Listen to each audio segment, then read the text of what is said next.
అందరికీ వందనాలు. ప్రభు అయిన యేసుక్రీస్తు నామములో మీ అందరికీ శుభాలు. నా దేవుడు మిమ్మల్ని అందరినీ దీవించునుగాక, ఆశీర్వదించునుగాక. కృప, క్షేమము సమృద్ధిగా మీకు కలుగునుగాక. ఈరోజు దేవుడు మిమ్మల్ని అందరినీ సంతోషంతో, సమాధానంతో ఉంచాడని నేను నమ్ముతున్నాను. ఆయన కృపను బట్టి మనందరికీ శాంతి, సమాధానం కలిగిద్ది.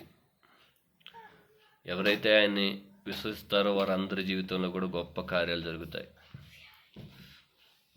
యేసుక్రీస్తు ప్రభువుని ఒక వ్యక్తి విశ్వసించి, ఈయన నా జీవితంలో కార్యం చేయగలడు, ఈయన నా బ్రతుకుని మార్చగలడు, నా బ్రతుకులో ఉన్న అవమానమును తీసివేయగలడు అని ఒక వ్యక్తి యేసుక్రీస్తు ప్రభువారి దగ్గరికి రావటం మనం చూస్తాం బైబిల్లో. ఇక్కడ మనం చూసినట్లయితే మత్తయి సువార్త 8వ అధ్యాయంలో ఒక కుష్ఠరోగి యేసుక్రీస్తు ప్రభువారి దగ్గరికి వచ్చి ఆయనతో అంటాడనమాట, ఆయనకి మొక్కి, ఇదిగో నీకు ఇష్టమైతే ప్రభువా, నీకు ఇష్టమైతే నన్ను శుద్ధినిగా చేయగలవా? అందుకు ఆయన తన చెయ్యి చాపి వాణ్ణి ముట్టి, నాకిష్టమే, నీవు శుద్ధుడు కమ్మని చెప్పగా తక్షణమే వాని కుష్ఠరోగం వాణ్ణి వదిలిపోయిను, వాడి శుద్ధుడాయను. అంటే దేవుడు మన పట్ల ఇష్టం కలిగి ఉంటాడు.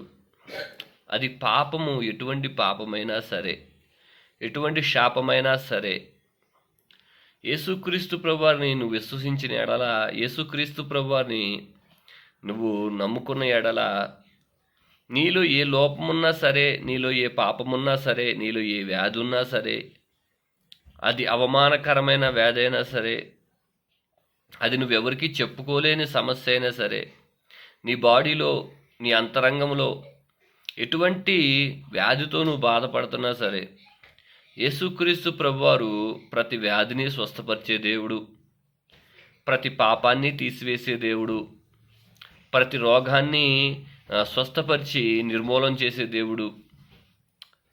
ఆయనకి ఏది అసాధ్యమైనది లేదండి. ఆయనకి ఏది కూడా అసాధ్యమైనది లేదు.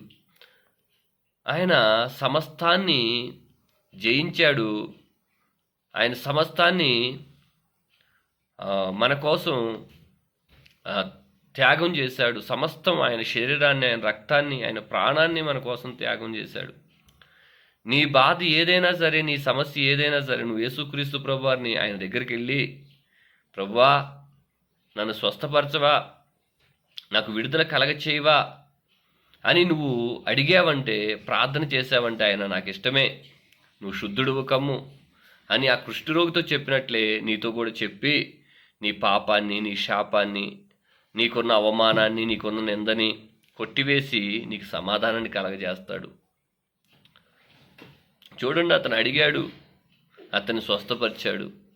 మళ్ళీ నువ్వు ఇది ఎవరికీ చెప్పకాకని వాడితో ఖండితంగా ఆజ్ఞాపిస్తున్నాడు. ఖచ్చితంగా చెబుతున్నాడు, నువ్వు ఎవరికి చెప్పకాకు, ఇట్లా స్వస్థపరిచానని అని చెబుతా ఉన్నాడు. అంటే మన యేసుక్రీస్తు ప్రభువు ఘనతను కోరుకునే దేవుడు కాదండి. ఆయన ఘనతని ఆశించే దేవుడు కాదు. ఆయన మహాగణుడు, గొప్ప దేవుడు, శక్తిమంతుడు. అయినా ఆయన ఘనతను ఆశించడు. ఎవరో నన్ను పొగడాలని ఆశించడు, ఎవరో నన్ను గొప్ప చేయాలని ఆశించడు. ఆయన గొప్పని ఎవరూ దాచిపెట్టలేరు. ఆయన మహిమను ఎవరూ దాచిపెట్టలేరండి. ఆ కుష్ఠరోగి ఎంత సంతోషించాడు, ఎప్పుడనే శుద్ధుడాంగులోని ఎంత ఆనందించుంటాడు. అప్పుడు దాకా అవమానం, నీ కుష్ఠరోగం ఉంది, నువ్వు ఇంట్లోంచి వెళ్ళిపో, నువ్వు ఆ గ్రామం నుంచి వెళ్ళిపో అని అందరూ తరిమేసిన ఒక స్థితి. సొంత భార్య వదిలేసింది, కన్న పిల్లలు వదిలేశారు, ఊరు వారు వెలివేశారు. బాగున్నప్పుడు అందరూ దగ్గర తీసుకునే ఉంటారు కదా, అందరూ దగ్గరకు వచ్చే ఉంటారు కదా, ఆయన ద్వారా ఎంతోమంది సహాయం పొందే ఉంటారు కదా, ఆయన ద్వారా ఎంతోమంది మేలు పొందే ఉంటారు కదా. ఎంతమంది మేలు పొందినా, ఎంతమంది సహాయం పొందినా కానీ వచ్చిన రోగానికి ఆ మనిషిని దూరం పెట్టేశారు. వచ్చిన ఇబ్బందిని చూసి ఆ మనిషికి అందరూ దూరం అయిపోయారు. నీకు ఏ సమస్య ఉన్నా, నీకు ఏ ఇబ్బంది ఉన్నా, అప్పుడు దాకా నువ్వు నీ ద్వారా ఎంతోమంది మేలు పొంది ఉంటారు, నీ ద్వారా ఎంతోమంది దీవించబడి ఉంటారు, నీ ద్వారా ఎంతోమంది ఎన్నో విషయాలుగా హెల్ప్ పొందుంటారు. కానీ నీకు ఏదైనా సమస్య వస్తే నీ సమస్యను చూసి అనేకులు దూరం అయిపోతూ ఉంటారు. ఏంటి ఇంతకాలం నాతోనే ఉన్నారు కదా, నా ప్రక్కనే ఉన్నారు కదా, నాకు సహాయమై ఉన్నారు కదా, ఏంటి అందరూ వెళ్ళిపోతున్నారంటే అప్పుడు నీకు అర్థం కావాలి, ఇదిగో నా ఈ లోపములో, ఇదిగో ఈ సమస్యలో వీళ్ళని ఏడన్నా నేను సహాయం అడుగుతానేమో, లేకపోతే ఈ ఇబ్బంది వాళ్ళకు వస్తుందని వాళ్ళు దూరం అయిపోతున్నారని నువ్వు గ్రహించాలి. మనుషులు దూరం అవుతారు, కానీ దేవుడు ఎప్పుడూ దూరం కాడు. యేసుక్రీస్తు ప్రభువు ఎప్పుడూ కూడా దూరం అయ్యే దేవుడు కాదు. ఆయన నువ్వు వేడుకున్న ఎడలా ఇదిగో నీ ముందుకు వస్తాడు, నీ ప్రతి సమస్య నుంచి విడుదల కలగజేస్తాడు, నీ ప్రతి ఒక్క ఇబ్బందిని తీసివేస్తాడు. ఎంత సంతోషించి ఉంటాడండి ఆ వ్యక్తి, ఎంత ఆనందించి ఉంటాడండి ఆ వ్యక్తి,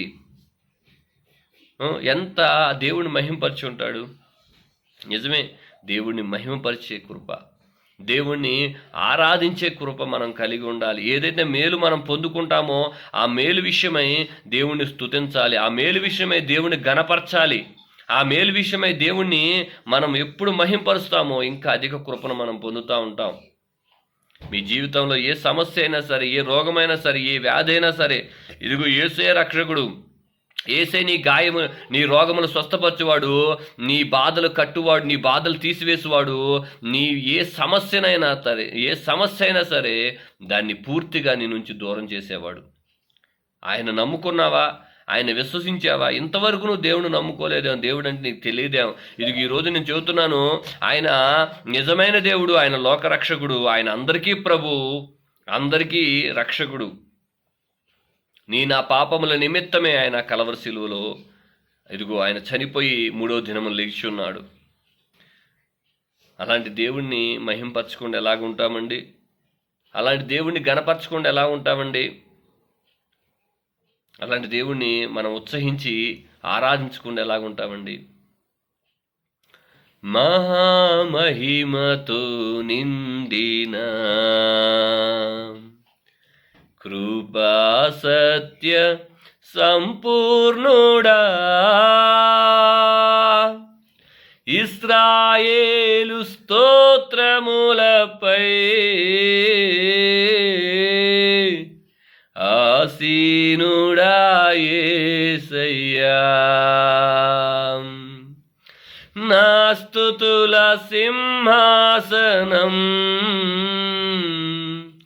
నీకోసమే యేసయ్యా, నీకోసమే యేసయ్యా. మహిమను విడచి భువిపైకి దిగి వచ్చి కరుణతో నన్ను పిలచి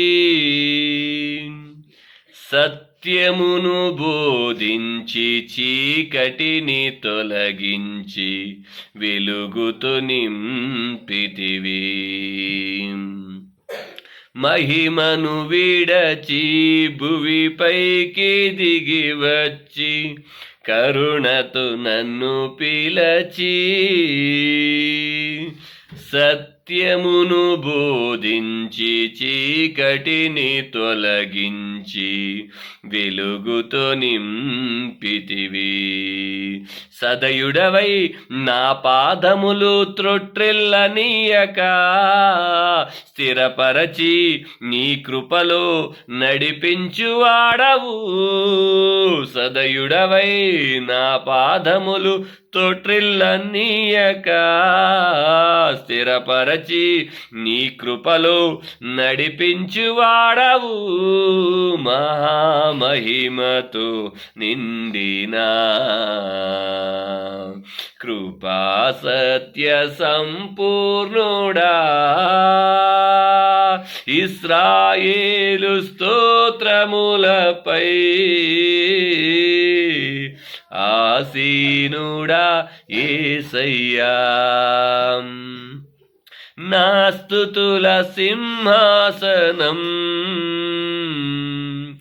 నీకోసమే యేసయ్యా, నీకోసమే యేసయ్యా. మహిమపరచాలి, ఆయన నామాన్ని ఘనపరచాలి, ఆయన నామాన్ని హెచ్చించాలి, ఆయన కోరుకోలా హెచ్చించమని, ఆయన కోరుకోలా గణపరచమని. కానీ ఆయన పుణ్యనామము మనము తలంచినప్పుడు, జ్ఞాపకం చేసుకున్నప్పుడు మనం హెచ్చించకుండా గణపరచకుండా ఉండలేమండి. ఆయన మేళ్ళు, ఆయన చేసిన ఉపకారాలు మనం తలంచుకొని ఉండలేమండి. ఆయన గొప్ప దేవుడండి, శక్తిమంతుడండి. నీవే బాధలో ఉన్నావో, ఏ కష్టములో ఉన్నావు, ఏ నిట్టూర్పుల్లో, ఏ బంధకాల్లో ఉన్నావో, నా యేసుక్రీస్తు ప్రభువారు నీ ప్రతి నిట్టూర్పు, నీ ప్రతి బంధకాన్ని తెంచివేసి నీకు సమాధానం ఇచ్చునుగాక, నీకు శాంతి సమాధానం కలగచేయునుగాక. ఆయన మహిమను విడిచి నీకోసమే ఈ భూమి మీదకి దిగి వచ్చాడు, నీకోసమే ప్రాణం పెట్టాడు, నీకోసమే తిరిగి లేచాడు. ఇదిగో తండ్రి కుడిపార్శ్వమున కూర్చుని ఉన్నాడు. నువ్వేదైతే ప్రార్థన చేస్తావో ఆ ప్రార్థన విని నీకు ఉత్తరం ఇవ్వాలని ఇదిగో ఎదురు చూస్తున్నాడు. ఇదిగో నీ కోసం ఎదురు చూస్తున్నాడు. నా బిడ్డ ప్రార్థన చేసిద్దా? ఇదిగో నా కొడుకు ప్రార్థన చేస్తాడా? ఇదిగో నా వైపు చేతులెత్తుతాడని నీ కోసమే. ఇదిగో సహోదరుడా, నీ కోసమే నా తండ్రి చూస్తున్నాడు. నువ్వు చేస్తే నీకు మేలు నిశ్చయంగా జరిగిద్ది. నువ్వు చేస్తే నువ్వు విజయాన్ని నిశ్చయంగా పొందుతావు. నువ్వే సమస్యలో ఉన్నా నాకు తెలియదు, ఏ రోగములో ఉన్నా నాకు తెలియదు, ఏ ఇబ్బందులో ఉన్నా నాకు తెలీదు. కానీ నా యేసు చెబుతున్నాడు, నీ రోగము, నీ ఇబ్బంది, నీ సమస్య తొలగిపోద్ది. ఆయన స్తుతించు, ఆయన ఆరాధించు, ఆయన గణపరచు, ఆయన నామాన్ని హెచ్చించు, నీకు మేలు కలిగిద్ది. చిన్న ప్రార్థన చేసుకుందాం. పరిశుద్ధుడైన తండ్రి, ప్రేమ నమ్మకమైన గొప్ప దేవుడానికి స్తోత్రం కలుగును గాక. యేసయ్యా, ఇదిగో నన్న ప్రభు ఎంతమంది అయితే బిడ్డలు చూస్తున్నారో వారందరికీ మేలు కలగాలయ్యా, క్షేమం కలగాలయ్యా. వాళ్ళు ఏ రోగాల్లో ఉన్నారు నాయన, ఏ బాధల్లో ఉన్నారు నాయన, ఏ అప్పుల్లో ఉన్నారు నాయన, ఏ ఆర్థిక సమస్యల్లో ఉన్నారు నాయన, ఎటువంటి బంధకాల్లో ఉన్నారు నాయన, కుటుంబంలోని విచ్ఛిన్నమైన పరిస్థితుల్లో ఉన్నారు నాయన. నాయన ప్రభు, గొడవలు తగాదలతో నాయన ప్రవేశు తండ్రి ఉన్నారు నా తండ్రి. ఎటువంటి అల్లర్లు, ఎటువంటి చీకట్లు, ఎటువంటి శక్తులు నాయన కుటుంబాల్లో ఏలుబడి చేస్తున్నా, శరీరాల్లో ఏలుబడి చేస్తున్నా, ఇప్పుడే యేసు నామములో తొలగిపో. In the name of Jesus తొలగిపో. యేసు నామము నీకు ఆజ్ఞాపిస్తున్న శాతాన, నీకు ఆజ్ఞాపిస్తున్న శాతాన ఇప్పుడే right now in the name of Jesus ప్రతి బలహీన శక్తులు తొలగిపోవాలి యేసు నామములో. ప్రతి బలహీన శక్తులు తొలగిపోవాలి యేసు నామములో ఇప్పుడే right now in the name of Jesus. Naina కుటుంబంలో శాంతి కలుగునుగాక, సమాధానం కలుగునుగాక, నెమ్మది. In the name of Jesus రాజా పరిశుద్ధుడా తండ్రి, బడీసి సమాధాన శాంతి, గొప్ప సమాధాన శాంతిని మీరు కలగచేయమని యేసయ్యా మీరే సహాయం చేసి ప్రతి బిడ్డని దీవించి ఆశ్రయించమని యేసు నామములో ప్రార్థించి బతిమలాడి వేడుకుంటున్నాము తండ్రి. ఆమేన్, ఆమేన్, ఆమేన్. మీ అందరికీ వందనాలు.